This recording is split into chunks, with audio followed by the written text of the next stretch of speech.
on pense au numérique, on a souvent les réflexes de le penser comme quelque chose d'immatériel. Au moins quelque chose ailleurs. Sûrement pas chez nous. Tout ce qu'on peut consulter sur le web, de la simple page Wikipédia à la dernière série Netflix, sont bien quelque part. Les clouds, là où on met nos données, lui aussi semble immatériel. On glisse les fichiers sur un drive et c'est tout. Cette idée du nuage, il nous semblait important de la déconstruire. Non, Internet n'est pas si immatériel que ça. Le numérique est fait de métaux, de puces, de câbles, d'antennes et de data centers. Ces derniers sont à la fois au cœur du numérique, c'est là où sont réellement nos données, et à la fois quelque peu mystérieux. On ne sait pas trop où se trouvent, comment fonctionnent-ils, ou ce qu'il y a vraiment dedans. Ces infrastructures ne sont évidemment pas neutres. Ces dernières années, elles suscitent de plus en plus de débats quant à leur impact réel sur les territoires où elles sont implantées. L'histoire qu'Azerty va vous raconter est une plongée dans la matérialité du numérique, avec un format un peu différent que d'habitude. Cette histoire, elle a commencé en novembre 2024 à Marseille. Il y a un peu plus d'un an, le collectif Le Nuage était sous nos pieds, avec d'autres associations technocritiques, a organisé une balade urbaine autour des data centers de la ville pour échanger, critiquer et comprendre ce que sont ces installations. Et alors, en compagnie de Clément Baudet, réalisateur sonore qu'on remercie pour les prises de son, on est allé au rendez-vous matinal donné par les collectifs dans le 15e arrondissement, dans les quartiers nord de la ville phocéenne. Ok, je lance Azerty.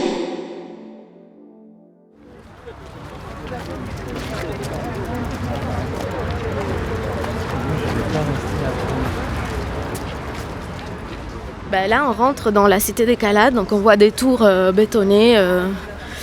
Je ne sais pas de quand elles datent, mais ça doit être les années 40-50. Après-guerre, on a commencé à construire des cités. Et de loin derrière, on est un peu en hauteur, de loin derrière on aperçoit les montagnes et la mer, on vient de la voir là. Et en fait là on voit encore que la mer, mais en s'approchant on va voir le grand port maritime de Marseille et toutes les constructions bétonnées dans les data centers. Quand on va arriver sur le Belvédère, on est vraiment en surplombe, 3 grands bâtiments qui sont ces 3 data centers énormes, dont le Marta, qui est ce bunker nazi construit pendant la Deuxième Guerre mondiale par les nazis et qui est devenu donc aujourd'hui un data center MRS3. C'est un data center qui on va le dire pendant la balade, mais qui sert les services de Microsoft, son cloud, de Thales, Capgemini. Voilà. Ça fait plus d'1 an qu'on a fait cette première balade qui était liée au festival. C'est un format qui est quand même assez mémorable. Là, on avait quand même, à un moment, il y a eu jusque 109 personnes. Il y a quelqu'un qui a compté 109 personnes dans cette balade, donc ça fait un vrai groupe. Et c'est sûr que là, on avait aussi plusieurs invités du monde entier, puisqu'il y avait des gens d'Espagne et des gens même du Canada qui étaient venus pour cette balade, donc c'était un peu fou. Et c'est sûr que nous, on pense que le format balade, c'est une manière de s'approprier les enjeux, de saisir, de matérialiser des réflexions, des discours, des enjeux politiques, etc. Donc c'est sûr que ça reste quelque chose qui a un peu marqué aussi le lancement de notre collectif.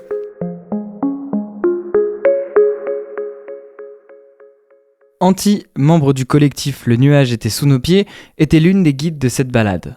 Un peu plus d'1 an plus tard, nous avons voulu faire le point avec elle sur ce que nous avions découvert lors de cette visite un peu particulière du port de Marseille.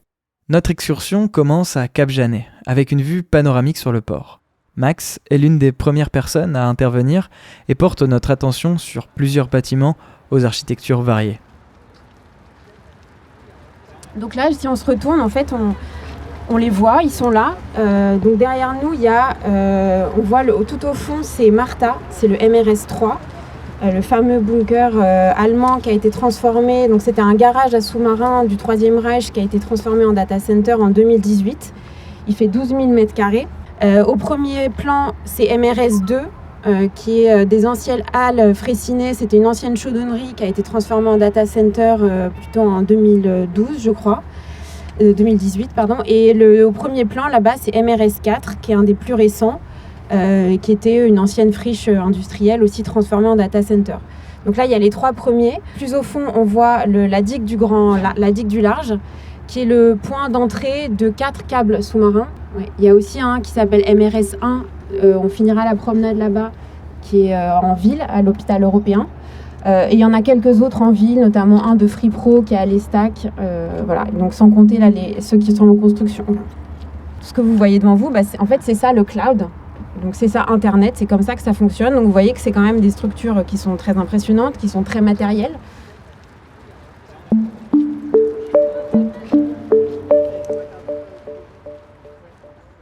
Parfois, on dit un peu dans le milieu, de manière imagée, le cloud, c'est juste l'ordinateur de quelqu'un d'autre.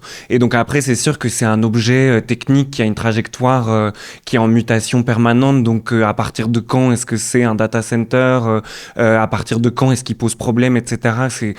Ça peut potentiellement être sujet à débat. Mais grossièrement, dans les années 80, on commence à avoir des formes de grosses salles informatiques mutualisées ou externalisées, où des acteurs de la tech finissent par gérer la grosse salle informatique de telle ou telle entreprise, etc. Donc c'est les prémices de ce qui allait devenir le data center et le cloud plus largement. Dans les années 90, c'est là où on commence vraiment à avoir cette forme de data center privé qui commence à se mettre en place. Et puis après, durant toutes les années 2000, les opérateurs cloud, donc Google, Microsoft, Amazon Web Services, qui sont un peu les trois leaders du secteur, ils commencent vraiment à s'implanter. Et puis dans les années 2010, c'est vraiment l'explosion de ce format-là. Et là, on arrive à la création de ce qu'on appelle les hyperscale, et qui sont vraiment ceux qui, alors en fonction des typologies, ça dépend, mais qui dépassent à minima les 20 mégawatts de consommation électrique. Et du coup, c'est des formats qui sont de plus en plus grands, du coup, qui demandent de plus en plus d'espace foncier, de technologies de refroidissement, de serveurs, etc., etc. En effet, même les regardant depuis le haut d'une colline, on constate qu'il s'agit de structures imposantes. Ce sont des grands bâtiments, mais qui, à première vue, peuvent être confondus avec des hangars de stockage ou des hangars de réparation navale, je sais pas. Et honnêtement, ça fait un peu étrange de penser que ces blocs de béton sont si essentiels au fonctionnement d'Internet. Mais je ne comprends pas pourquoi, parmi tous les endroits au monde, pourquoi Marseille ? Et pourquoi précisément sur le port de marchandises de Marseille ? On bouge alors sur un terrain vague, toujours à Cap-Janet, et c'est là que nous retrouvons Bernard, travailleur du port.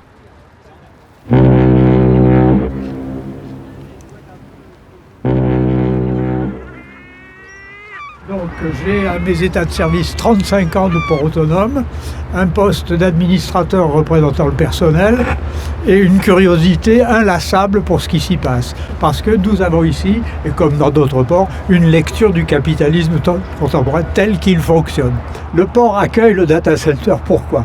Parce que le port donc se trouve en tant qu'instrument de l'État capitaliste libéral, soyons clairs, il s'agit bien de ça, en tant que outil de cet État capitaliste libéral, gestionnaire d'un espace particulier, rare, puisque la quantité de littoral qui est occupée par les ports en France, c'est négligeable, c'est presque rien, c'est quelques dizaines de kilomètres. Bon, mais il faut les spécialiser parce qu'il s'y passe des choses extrêmement spéciales et on les spécialise. Bon.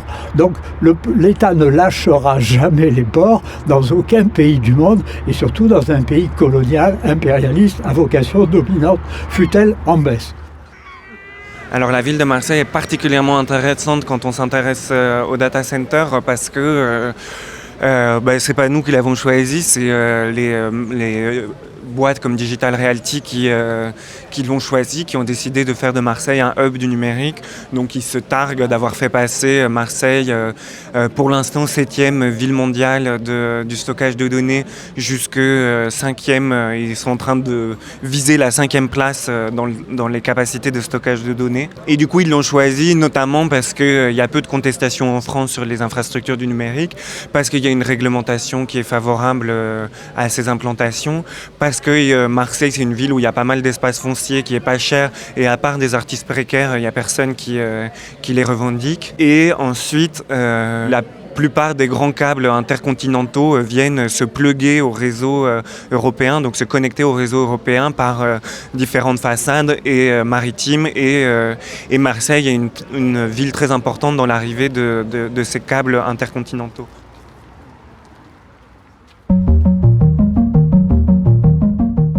Marseille est donc un véritable cas d'école. Pour Bernard, travailleur du port, la présence de data centers dans la ville fait sens au regard du rôle stratégique que jouent les ports dans les économies libérales capitalistes. Les ports industriels constituent en effet des nœuds essentiels du commerce mondial. Ils incarnent parfaitement la logique des flux. C'est dans ces espaces que transitent les marchandises, que s'organisent les échanges et que se matérialise la circulation globale des biens. L'intervention de Bernard, complétée par celle d'Anti, montre que ce sont précisément dans ces lieux déjà industrialisés, dotés d'infrastructures électriques et techniques préexistantes, que l'on a choisi de faire arriver les câbles sous-marins qui transportent l'Internet mondial. Il était presque évident que les industriels des data centers s'installeraient à leur tour dans ces mêmes zones. Tout cela, évidemment, au détriment d'une population locale qui n'a finalement que très peu été consultée sur l'implantation et les conséquences de ces nouvelles infrastructures.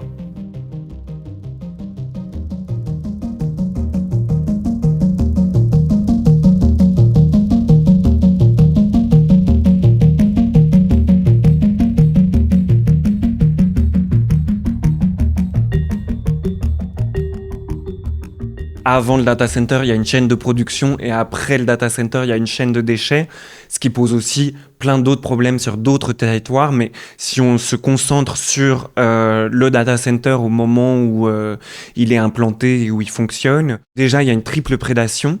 Une prédation foncière, une prédation sur l'eau et une prédation sur l'électricité. Et la prédation foncière, c'est la prise d'espace au sol qui, comme je l'ai dit tout à l'heure, est de plus en plus croissante et qui du coup se fait au détriment d'autres usages des sols. Donc on sait que aujourd'hui en France, il y a la loi zéro artificialisation nette qui essaye un peu d'endiguer l'artificialisation des sols et du coup le foncier disponible il est précieux et donc souvent on a pu le constater, il y a un conflit d'usage sur le foncier. La deuxième prédation qu'on a identifiée, c'est la prédation sur l'eau. Alors c'est beaucoup moins le cas en France que dans d'autres pays, mais il y a quand même des usages liés à l'eau en France, notamment à Marseille, qui crée des conflits d'usage sur une réserve d'eau souterraine qui aurait pu être utilisée pour de l'agriculture urbaine, pour les parcs, etc., mais qui est utilisée pour refroidir les data centers. Et le troisième grande prédation, c'est la prédation sur l'énergie, qui est sans doute la plus importante ici en France. C'est les data centers, c'est des monstres énergétiques qui consomment une quantité toujours croissante d'énergie. On a un projet, par exemple, de data center à Fouju, en Seine-et-Marne, qui réserve sur le réseau électrique 1,4 gigawatts. Donc en général, pour simplifier, on dit 1 gigawatt, c'est une tranche nucléaire pour donner un ordre de grandeur. Donc c'est 1,4 tranches nucléaires, donc c'est absolument colossal. Et là, il y a des prévisions qui sont mises en place par RTE, l'ADEME et différentes instances. Et en fonction des différentes prévisions, il y en a qui disent que les data centers seront amenés à consommer ensemble 28 gigawatts, ou je ne sais plus exactement les chiffres, il faudrait les re-regarder. Mais en tout cas, si on calcule, c'est à peu près l'équivalent de la moitié du parc nucléaire français existant. Donc on voit que sur les enjeux de consommation énergétique, c'est un problème qui est absolument croissant. En écoutant tout ça, je me dis qu'il y a aussi un problème démocratique. Déjà, ces projets sont imposés de haut sans trop de consultation des populations locales. Mais si les booms des data centers continuent, on ne risque pas de se retrouver à devoir faire des arbitrages. Par exemple, en cas de baisse d'approvisionnement d'électricité, on priorise les data centers ou la cité juste en face. Pour le moment, c'est pas si clair. Dans l'étape d'après de la balade, on nous conduit dans une rue avec un nom très symbolique, Traverse du Télégraphe. Et oui, si on y pense bien, les télégraphes a été les premiers réseaux mondialisés, avec des câbles qui reliaient tout le globe. Et c'est ici que Max nous explique comment ils marchent ces câbles sous-marins, ces sortes de veines d'Internet. C'est un peu un basique, mais Internet, c'est un réseau matériel, un peu culturel, qui est basé sur le câble. Les câbles, c'est donc ce qu'ils appellent les autoroutes sous-marines. Donc toutes les informations en fait qui arrivent dans nos téléphones, dans nos ordinateurs, passent en fait sous la mer avant d'arriver dans nos ordis. C'est pas un réseau, on pense souvent que ça marche avec des satellites par exemple, qui induisent cette idée, notamment qui revient beaucoup en ce moment avec Starlink, Elon Musk, etc., que Internet, ça fonctionne par satellite. C'est faux. 99% du trafic des data passent sous la mer dans des câbles sous-marins. Marseille, donc historiquement, je le mentionnais brièvement ce matin, était un endroit où arrivaient déjà beaucoup de câbles qui étaient donc liés à l'empire colonial, sur lesquels se sont greffés après les câbles de télécom, donc d'abord télégraphiques, puis télécom, puis maintenant les câbles de fibre optique. Visuellement, c'est assez. Je vous invite à regarder à quoi ça ressemble, parce que moi je pensais spontanément que c'était des espèces de pipelines un peu à la pasaille de pétrole, quoi. En fait, c'est plutôt type tuyau d'arrosage, c'est très fin. Et dedans, il y a de la fibre optique qui donc transporte l'information à la vitesse de la lumière. Donc ces câbles, ils sont posés il y a des entreprises françaises qui les posent en fait d'un bout à l'autre de la planète, notamment Orange Marine. Ça, je reviendrai un peu sur les acteurs, mais ils sont posés donc sur des gros navires câbliers qui font donc le tour de la planète, qui les déposent en fait au fond des océans. Dans l'océan, ils sont posés à la surface, et plus on arrive proche des côtes, plus ils sont enterrés. Les enjeux liés aux câbles sont nombreux, allant de la géopolitique à leur effet sur la biodiversité, en passant par les conditions de travail des employés du secteur. Il est toutefois étrange de penser que l'Internet tout entier passe par un câble situé sur la plage du Prado. Mais une fois que les données sont arrivées au centre de données, et pensant sur moi en maillot de bain, je ne comprends toujours pas ce qu'on trouve à l'intérieur de ces grands bâtiments. Ils ont fait comment au final dedans ces data centers ? Pour les comprendre, on descend devant MRS 4, qui se trouve juste en face de l'entrée du terminal des croisières. Ici, on arrive devant le bureau des titres de circulation du GPMM Porte 4. Et en fait, on vient ici parce que là, on est au pied de MRS 4, qui est un des data centers les plus récents. On est à l'endroit de l'entrée du terminal croisière, en réalité, du Cap Janet.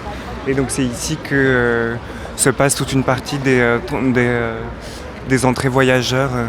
On est face au data center MRS 4, qui est le 4e data center de Digital Realty, qui est un data center assez récent et qui est très intéressant dans sa composition stylistique, moitié vitrée avec un habillage d'acier, imitation vague. On va parler un petit peu de qu'est-ce que c'est un data center. Donc, comme vous le voyez, c'est des grands bâtiments à plusieurs étages. C'est des grands bâtiments bétonnés. C'est important pour ces bâtiments-là d'avoir une structure métallique même à l'intérieur, des planchers, des plafonds, etc. Parce que ce qu'il va y avoir à l'intérieur, ce sont des espèces d'armoires, comme des armoires à tiroirs. Dans chaque tiroir, on va avoir un serveur. Un serveur, c'est un ordinateur beaucoup plus puissant que ce que vous avez à la maison. C'est des choses allongées, en ce moment c'est plutôt allongé, ça ressemble un peu au vieux magnétoscope ou au vieux lecteur DVD, mais en beaucoup plus grand. Et ça pèse très lourd, c'est vraiment, sur une petite armoire de 60 par 180, on peut avoir une vingtaine de serveurs qui s'empilent l'un sur l'autre, et ça pèse très lourd.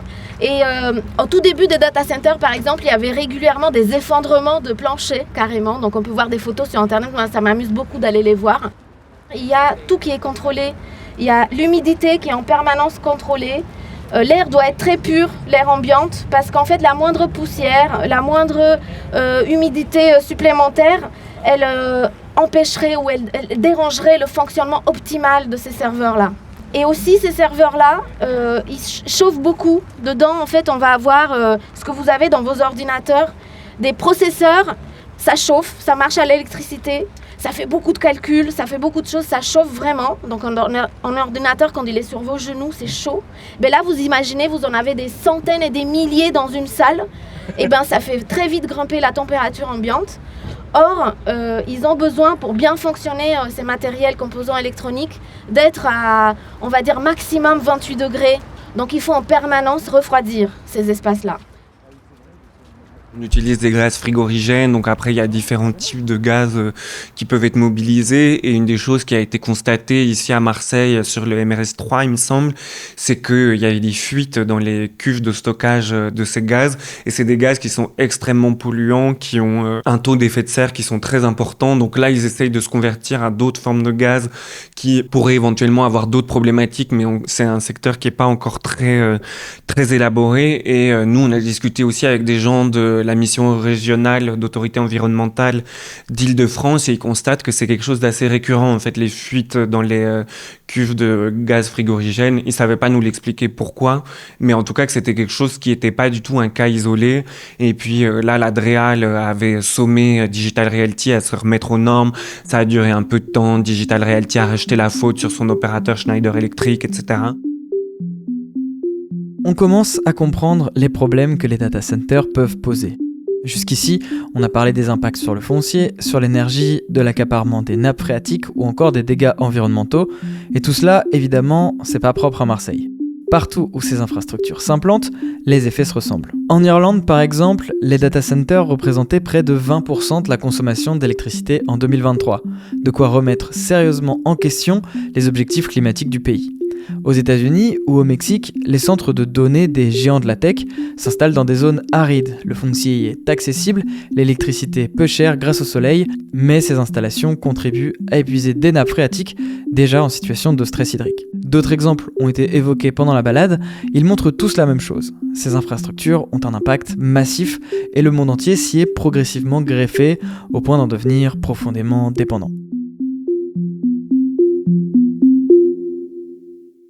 Mais dépendant de quoi, au juste ? On a dit qu'Internet, c'était en partie ces grands bâtiments industriels, ok, bon, intéressons-nous alors plus précisément à ce qu'il y a dedans. Dans MRS3, on a Microsoft Azure, le cloud Microsoft. Le cloud Microsoft qui est le cloud que tous nos enfants à partir de l'école primaire et au collège sont forcés d'avoir sur leur nouvelle tablette numérique donnée par la région. On les force à avoir un compte Microsoft parce que c'est Windows dessus, avoir un drive Microsoft. Chez nous, on a surtout des data centers qu'on appelle de colocation, c'est-à-dire que c'est Digital Realty ou des boîtes immobilières de data centers qui les possèdent, qui les construisent, qui les maintiennent et qui louent ensuite les espaces à des entreprises comme Microsoft qui viennent installer leurs serveurs et leurs services cloud dessus. Donc MRS3, il y a aussi Capgemini, on en a parlé un peu hier. Capgemini étant une grande société de marketing digital, de changement, de conseil numérique, etc. Et c'est dans ces data centers-là, donc du coup, qu'en grande partie se passe ce qu'on appelle le captage de nos données personnelles, dans tous ces services de Google, de Microsoft, etc., qui sont soi-disant gratuits. On a un traçage et un captage de nos données personnelles qui sont calculés en permanence pour faire de nous des identités numériques consommatrices, pour nous offrir cette publicité numérique qui est partout sur Internet, qui se cache dans tous les services et qui en fait est le modèle économique de base de ces services-là.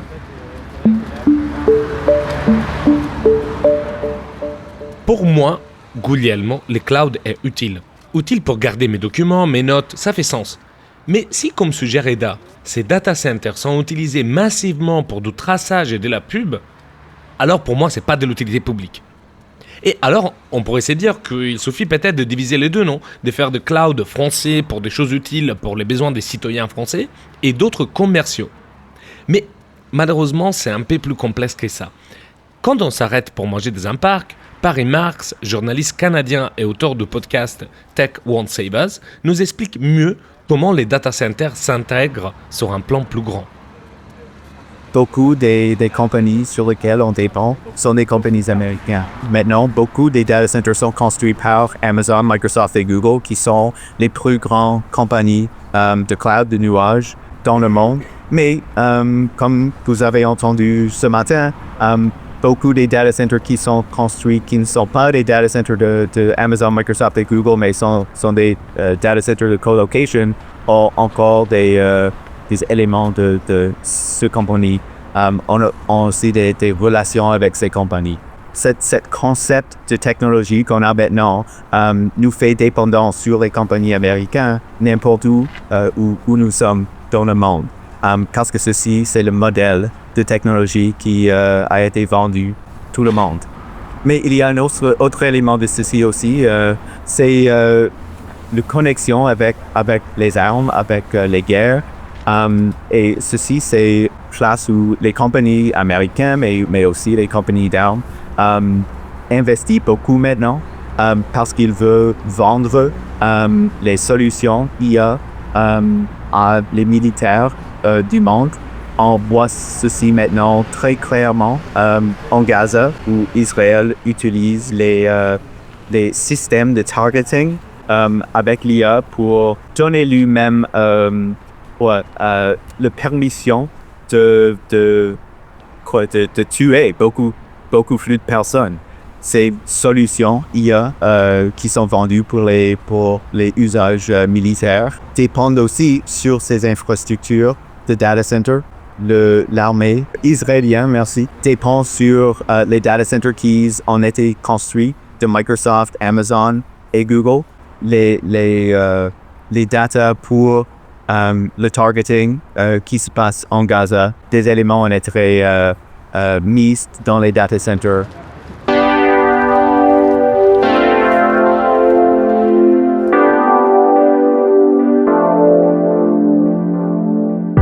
Voilà ce qu'on trouve dans les data centers qui poussent un peu partout dans le monde.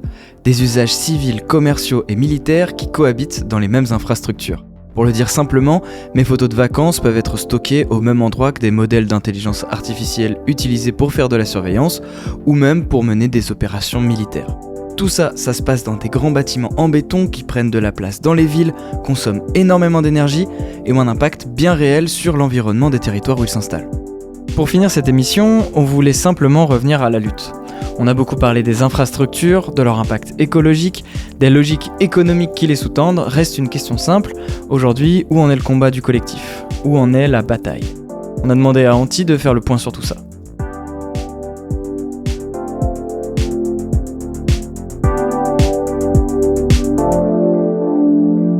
Il y a vraiment un mouvement de fédération, de lutte où il y a énormément d'endroits par des angles aussi assez différents qui sont en train de se saisir de ces questions-là à échelle européenne.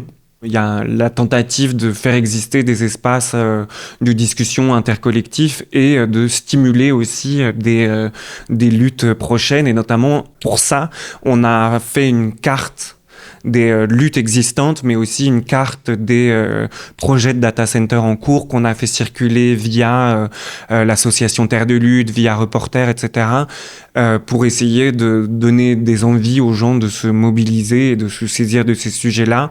Et on travaille aussi à partager des ressources, etc. Il y a une vraie prise de conscience de ces enjeux et il y a des luttes qui émergent un peu partout contre les data centers dans le monde entier, mais aussi contre les chaînes de production des data centers. Donc il y a plein de perspectives d'alliances internationalistes sur ces enjeux-là. Donc ça, c'est très réjouissant. Du coup, nous, on participe vachement à ça. Je pense que il y a des stratégies sur les enjeux législatifs. Il y a un peu des pôles juridiques qui sont en train de se monter pour pouvoir contester des projets. Il y a des perspectives de mobilisation, il y a des perspectives de coalition, de lutte qui sont en train de se construire. Et là, par exemple, il y a 2 jours, on a organisé une visio avec plus d'une 50aine de collectifs juste en France avec beaucoup d'énergie et de l'enthousiasme, avec encore plein de questions sur qu'est-ce qu'on peut faire et comment est-ce qu'on peut l'organiser, mais en tout cas déjà se mettre en réseau, discuter, poser les problèmes et commencer à identifier des prises un peu stratégiques, qu'elles soient sous forme de mobilisation juridique ou politique. Je pense qu'il y a énormément de choses qui sont en train de grouiller sous terre et qui bientôt vont sans doute faire tomber tout ça.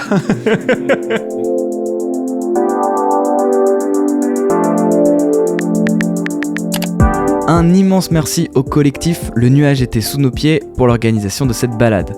Merci à tous les intervenants et toutes les intervenantes. Un grand merci aussi à Anti pour avoir accepté de revenir sur cette expérience plus d'1 an après, pour son temps et sa pédagogie sur le sujet. Pour en savoir plus sur le travail du collectif, on vous renvoie dans la description du podcast de cet épisode. Merci de nous avoir écoutés. Si cet épisode vous a plu, on vous invite à suivre Azerty comme les 6 premières lettres de clavier sur les applications des podcasts. Vous y trouverez des versions un peu plus longues de nos émissions ou des bonus. N'hésitez pas aussi à nous laisser des étoiles ou des commentaires, ça aide toujours. À bientôt sur le net.